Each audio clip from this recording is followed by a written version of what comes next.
Hello students, today now discuss only VVI question in chemistry. So Bihar Board class 12th VVI question in chemistry discuss now. First topics solid states. Solid states only 5 mark question. But sometime CBSE is not depend these chapters. So first question amorphous solid.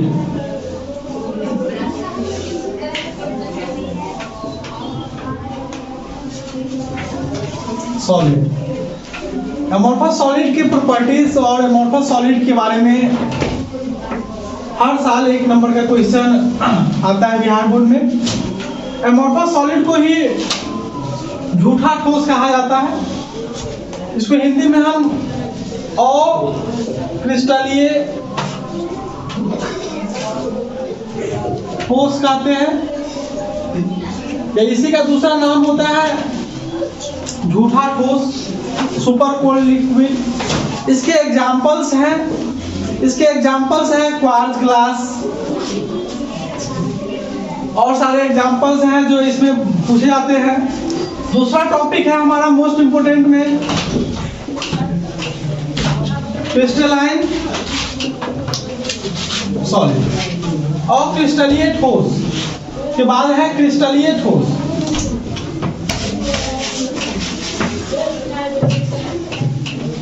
क्रिस्टलीय ठोस। अब यहाँ पर जो है कि हम आगे बढ़ेंगे क्रिस्टलीय ठोस से एक आ जाता है ब्रेविस लैटिस। ब्रेविस लैटिस जो है और क्रिस्टल लैटिक जो यूनिट सेल होता है, यूनिट सेल किसे कहते हैं?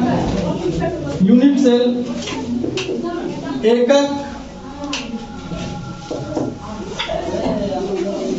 कोशिका, एकक कोशिका जिसका हिंदी में नाम होता है यूनिट सेल। ये इस बार के ज्यादा इंपॉर्टेंट है। यूनिट सेल, यूनिट सेल के पैरामीटर्स, यूनिट सेल के 2 पैरामीटर्स हैं, एज लेंथ और एज एंगल। तो वो भी हम देख लेंगे। पैरामीटर्स ऑफ यूनिट सेल, इसमें 2 पॉइंट हो जाएगा। इसका 2 पॉइंट है edge length and edged angle. उसके बाद हम देखेंगे अगले टॉपिक में, तो ये 1 नंबर का आता है ब्रेविस लैटिस है, जो 14 सूत्री नियम है जो हम आप लोगों को पढ़ाए हुए हैं, तो उसको देखना है। उसके बाद हम आगे बढ़ते हैं तो पैकिंग फ्रैक्शन पे बहुत ज्यादा क्वेश्चन आ जाता है हमारा। पैकिंग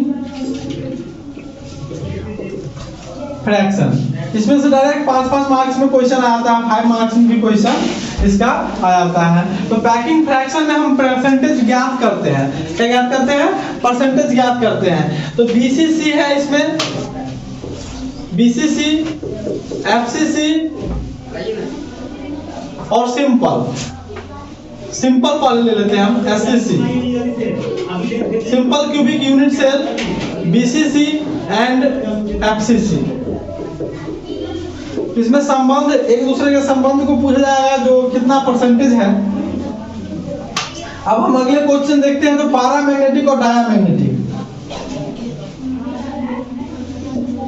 एंड डिफरेंस दोनों में, पैरामैग्नेटिक एंड डायामैग्नेटिक की डिफरेंस। डायामैग्नेटिक, यहां से भी क्वेश्चन बनते हैं, pair of electron, unpair of electron.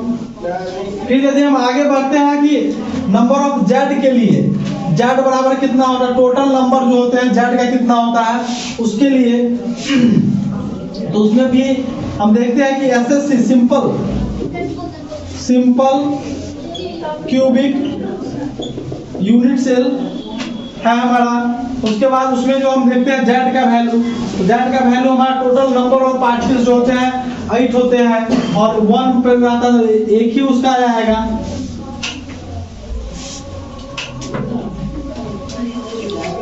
Body centred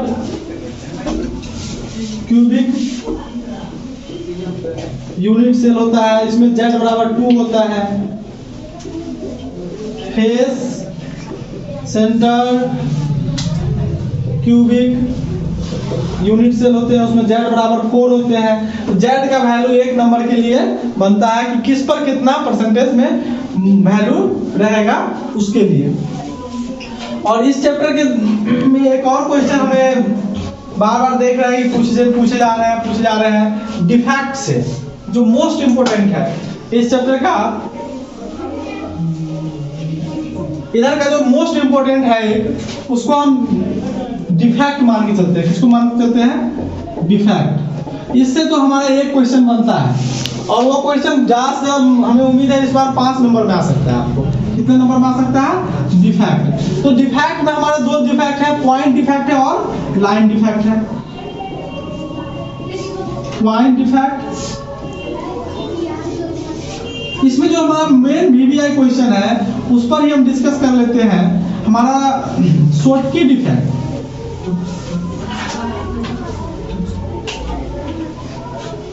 हमारे जो डिफेक्ट है वो 2 तरह के हैं। सबसे पहला जो है हमारा डिफेक्ट में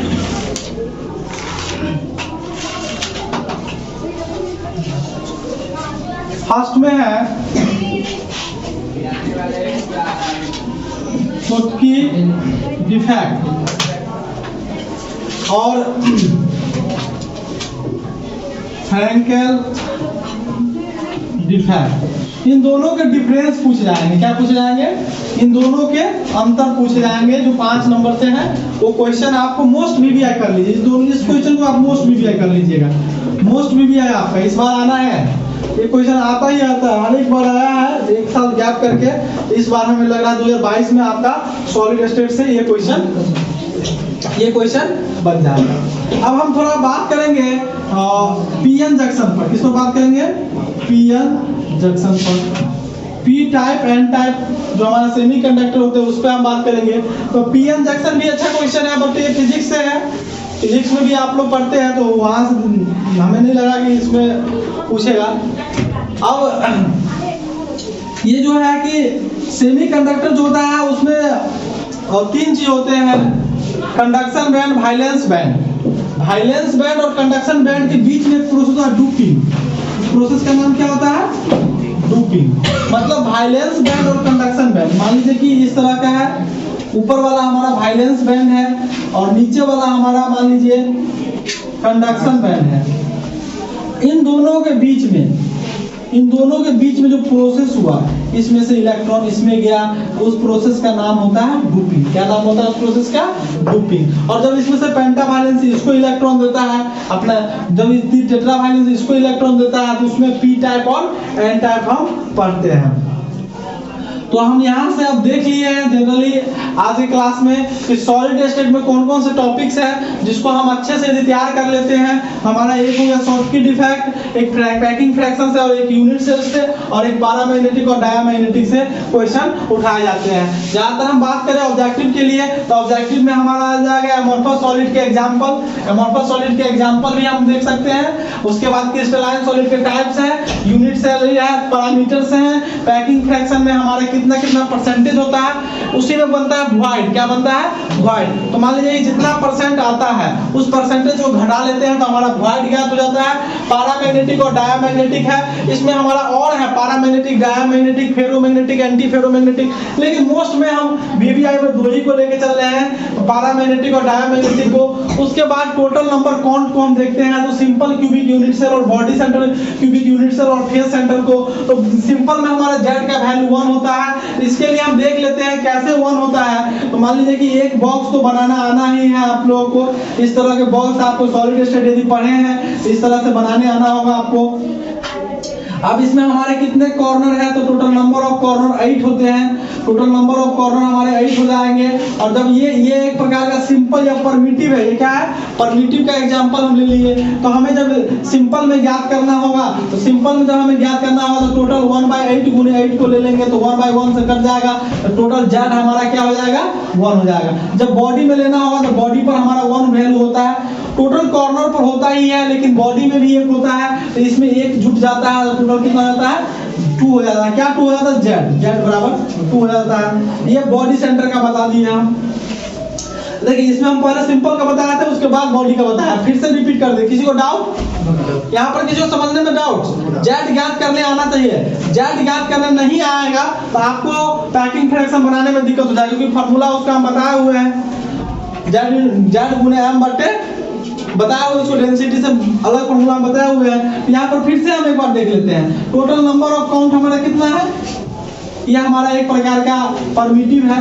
परमिटिव, कोई लड़का पूछ रहा होगा कि सर परमिटिव और सिंपल में, नहीं दोनों सेम है। परमिटिव क्यूबिक यूनिट सेल जो है और सिंपल दोनों क्या है? सेम है। इसमें टोटल कितने कॉर्नर है? तो टोटल नंबर ऑफ कॉर्नर हमारा 8 है। इस 8 कॉर्नर के लिए यदि हमें एक पर ज्ञात करना होगा जेड का वैल्यू, तो वो हमारा कितना होता है? 1/जेड बराबर 1/8 गुने 8 तो 1 हो जाएगा।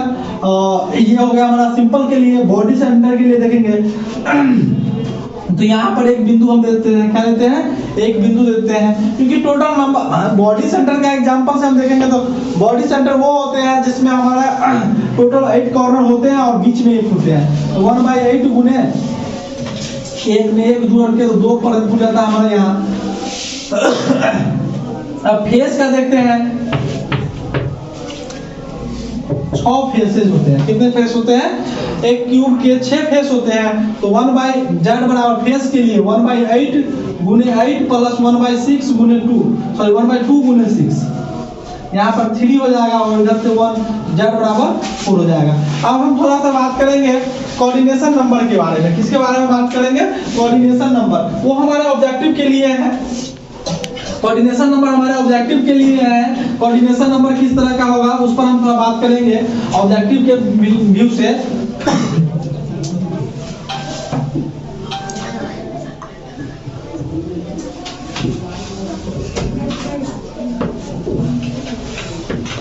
सबसे पहले हम एक बात देख लेते हैं कि सॉलिड में कोऑर्डिनेशन नंबर कहां पर हम ज्ञात करते हैं।